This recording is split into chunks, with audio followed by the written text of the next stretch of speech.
Hey guys, I'm finally back, and if you're new here, sup? Welcome. Here's a quick review of this book and the story of how it ruined my road trip. Hopefully my story can give you a glimpse into what this book is all about, so you can decide for yourself whether it's worth your time. So I've seen this around the bookstore for the last year or two, but never did I ever attempt to pick this up because it's so obnoxious. I hate swearing. Yet here I am telling you about this book because if you can get through the first sort of little section where F-bombs are being dropped, what you find isn't, regretfully saying, entertaining and insightful kick in the butt from a different perspective. But before we start, let's talk a little bit about the slightly misleading title as well as why does this matter at all. In his words, when most people envision giving no F whatsoever, they imagine a kind of serene indifference to everything, a calm that weathers all storms. They imagine and aspire to be a person who is shaken by nothing and caves into no one. There is a name for a person who finds no emotion or meaning in anything: a psychopath. So first thing first, I realized that beyond the cover, the book isn't actually about not caring. Sorry about the double negative. He continues, the idea of not giving it is a simple way of reorienting our expectations for life and choosing what is important and what is not. It's not your typical self-help book where if you want something, here's what you do, 1, 2, 3, you do it, you get it. Instead, it shows you where you're blindsided and give you the tools so you can break away from it. Honestly, I have no idea why I thought it was a good idea to bring this on the road trip. Seriously. So I'm not gonna go through every idea in the book, but to give you a glimpse, I think it all kind of starts with this one idea. Choose your suffering. So he says, happiness is a problem.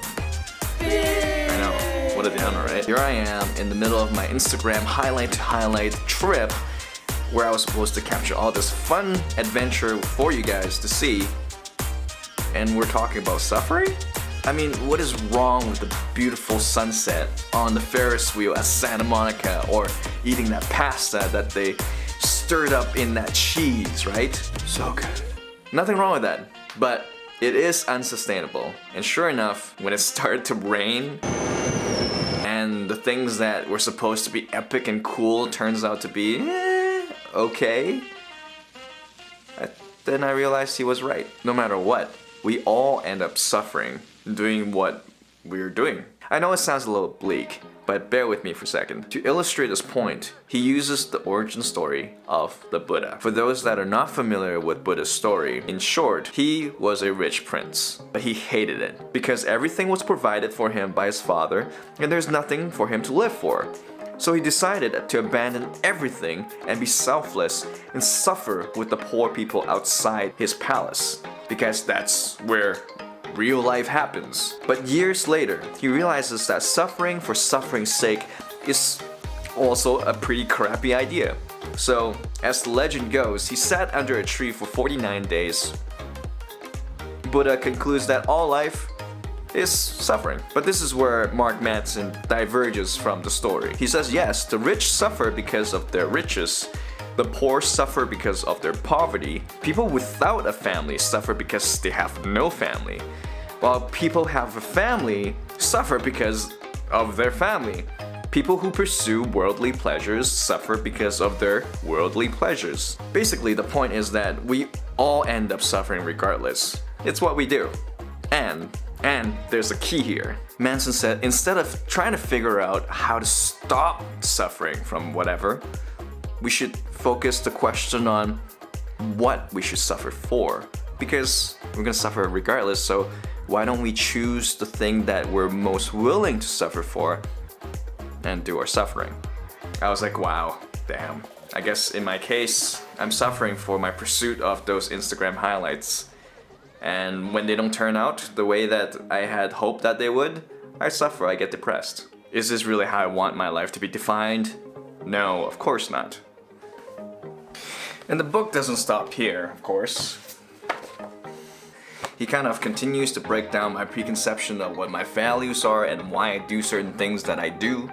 I don't want to get too deep into the other ideas because there are a lot of them in there and this video will just be too long. But here are a few that really resonated with me. One is the self-proclaimed Manson's Law of Avoidance. Who names laws after themselves? Apparently, this guy does. Basically, it goes like this. The more something threatens your identity, the more you will avoid it. This really gave me a kick in the butt because I think one of the reasons why I haven't been as consistent with creating videos is because I think I have this sort of self-image of myself being a pretty good video maker. Or I'm learning, but I'm not bad. Creating new videos that I'm not so sure about kind of threatens this identity of like me being able to make good videos. So my fear of actually making bad videos prevents me from making videos at all. And that's not what I want. And the other one is that you are always choosing. Basically what he's saying is that we're responsible for dealing with the things that are in our control as well as things that are out of our control. Oftentimes things in life happens and it's kind of like someone abandoned a child in front of your doorstep. It's not your fault because you're not the one that dropped it, but it is your responsibility now. I wish none of this had happened. So do all who live to see such times, but that is not for them to decide. All we have to decide is what to do with the time that is given to us. So to wrap this up, I want to share one more story from his book about this idea of responsibility. It's about a guy named William James who was born from a rich family, but he was contemplating suicide because his life has been disappointment after disappointment, failure after failure. As an artist, as a doctor, he was never able to achieve anything and complete anything. But thankfully, inspired by a philosopher named Charles Peirce, he decided that before taking his own life, he would conduct an experiment. In his diary, he wrote, he would spend 1 year believing that he was 100% responsible for everything that occurred in his life, no matter what. During this period, he would do everything in his power to change his circumstances, no matter the likelihood of failure. If nothing improved in that year, then it would be apparent that he was truly powerless to the circumstances around him, and then he would take his life. I thought, wow, what a great idea. Taking 100% responsibility of your whole life and being the best person that you can be and just no excuse. I wonder what my life would be like if I could do that. Well, for William James, he went on to become the father of American psychology and regarded as one of the most influential thinker and psychologist of his generation.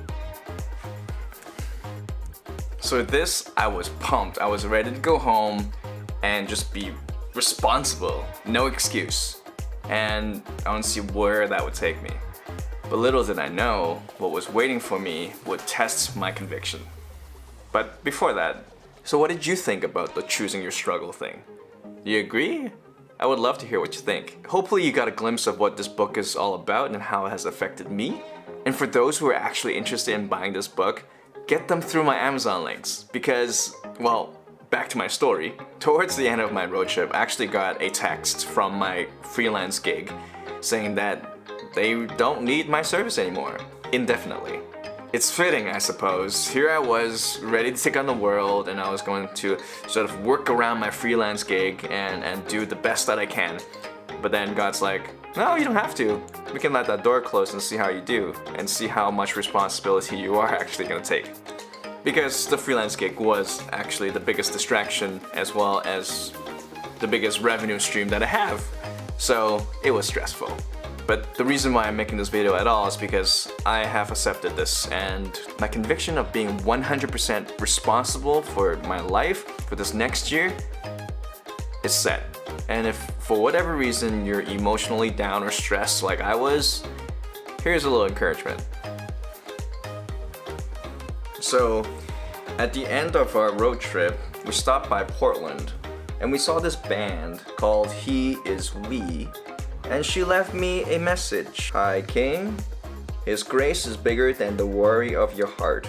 Rachel Taylor. Thank you, Rachel. This message makes a lot of sense now that I feel the up and down of a freelance life or life in general. I appreciate you writing that without really knowing what this was all about. And thank you to those who are watching. And don't forget to click the bell button to get everything. I've got a ton of material coming up over the next few weeks. Click the like button if you like the video, subscribe if you haven't, no excuse. Take my hand, teach you to dance, spin it out, won't let you fall down. Would you let me lead try.